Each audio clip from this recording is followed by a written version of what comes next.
அரசே, தங்கள் முடிசூட்டு விழாவுக்கு ஒரு தடை விழுந்துள்ளது. ஏன் மகுடம் தயாராகவில்லையா? இல்லை மன்னா. பிறகு காரணம்?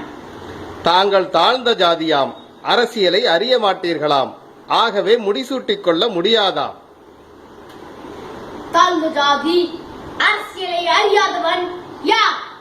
தானும் நாடும் ஒன்றென கண்டு தன்னையே தந்த மன்னர் சிவாஜி தாழ்ந்த ஜாதியா? மன்னர் குலத்தில் பிறவாதவன், பரம்பரை உரிமை இல்லாதவன், மானம் காக்கும் கொடியவனால் மகுடம் தாங்க முடியாதாம். தாற்கரிய தந்த புறவில வந்து ஆற்றந்த சிவாஜியை கண்டு நாட்டுக்குரிய நல்லவன் என்று ஒரு வாட்டு முழக்கும் மன்னவன் என்று ஆரத்தி எடுத்த மக்கள் எங்கே? ஓரத்து நின்று வெற்றி வரட்டும், அதன் சாத்திய அனுபவிப்போம் என்று காத்திருந்த இந்த ஆணவக்காரர்கள் எங்கே? உடைவிட்டு வாழெடுத்து ஒவ்வொரு கணமும் மராட்டியம் மராட்டியம் என்ற உலகி இறை எடுக்க துடிக்கும் வேங்கர் போர் எங்கே பகைவர் எங்கே பகைவர் என தேடி கரைபடியாத என் தாய் நாட்டை காப்பேன் காப்பேன் என சூடுரைத்து, இந்த நாடு என் சொந்த நாடு, இந்த மக்கள் என் சொந்த மக்கள், உயிரின் மீதான மக்களுக்காக ஓடினேன், பகைவர்களை தேடினேன், வாழ்கொண்டு சாடினேன், வெற்றியை நாடினேன். பகை தேடி வெல்ல மட்டும் உரிமை உண்டாம், முடிசூட்டிக் கொள்ள மட்டும் தடை செய்வார்களாம். அரசியலை நான் அறியாதவனா? அரசு வித்தைகள் புரியாதவனா? எவனோ அன்றொருவன் சொன்ன வாய்ப்பரை கேட்டு நொந்து போக நான் நோயாளி அல்ல. என்னை விட்டொருவன் இந்த தன்மையால தகுதி அடைந்து விட்டானா? ஏமாந்த மக்களிடம் ஏற்றம் கொண்டு தானே தான் நாடென்று தலைவித்தார் வந்த புல்லுருவிகள் எனது முடியை தடுக்கின்றார்களா அல்லது தங்கள் முடிவை தேடுகின்றார்களா? அதோ போர் நாள் கொட்டிய உரசும் கூவிய பட்டியும் எட்டிய பாரியம் எழுந்து நடந்து கோட்டை மதிலை சுற்றி வளைத்து வேட்டையாடி வெற்றி படைத்து வாழ்க சிவாஜி என்று வாழ்த்துரை கூறி வழங்கிய போது ஓ என்று எதிரிட்டதே இந்த கோட்டை தான்.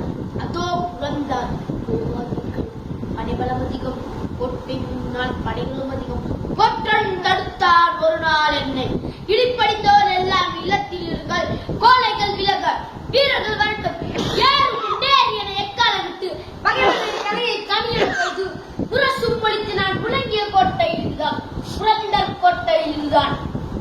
அதோ ராஜகிரி ஆடுவார் ஆட்டமும் பாடுவார் பாட்டமும் அந்நியர் கழித்திருக்க,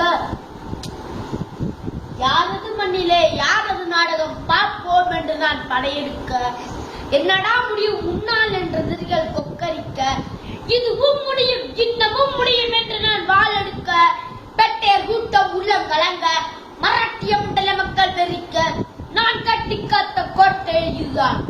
அதோ கல்யாண் கண்ணீர் கதறிய பெண்கள், ஐயோ என்று அலறே குழந்தைகள், முடிவறியாக முதியோர் கொடியோர் கையில் சிக்கி தவித்தனர், வரையோர் பொடிப்பொடியாக பற்களை மேந்தி மராட்டிய கொடியை நான் ஏற்ற கோட்டை இதுதான். என்னையா கேட்டார்கள், நீ யார் என்று? எவன் இந்த மண்ணுக்கு சொந்தக்காரனோ, எவன் இந்த மண்டலத்தின் காவலனோ, எவனது நெற்றியில் எப்போதும் ரத்த திலகம் திகழ்ந்து கொண்டே இருக்குமோ அவனை பார்த்து வாழ வந்த வர்த்தக கூட்டம், மக்களின் மனதையே கொண்டே வளரும் கூட்டம் கேலி பேசுகிறதாம் தாழ்ந்த ஜாதி, அரசியலை அறியாதவன் என்று. இதுதான் முடிவென்றால் இல்லை எனக்கு முடி என்றால் நான் காத்த கோட்டைகள் வேண்டுமோ, குத்தலங்கள் வேண்டுமோ, வெற்றி பாட்டு வேண்டுமோ, பரவசம் வேண்டுமோ, கரையான் குற்றத கரும் நாகங்களுக்கு சொந்தமோ, அடியட்டும் கோட்டைகள், கிடியட்டும் மதில் சுவர்கள், அன்னை பவானி உன்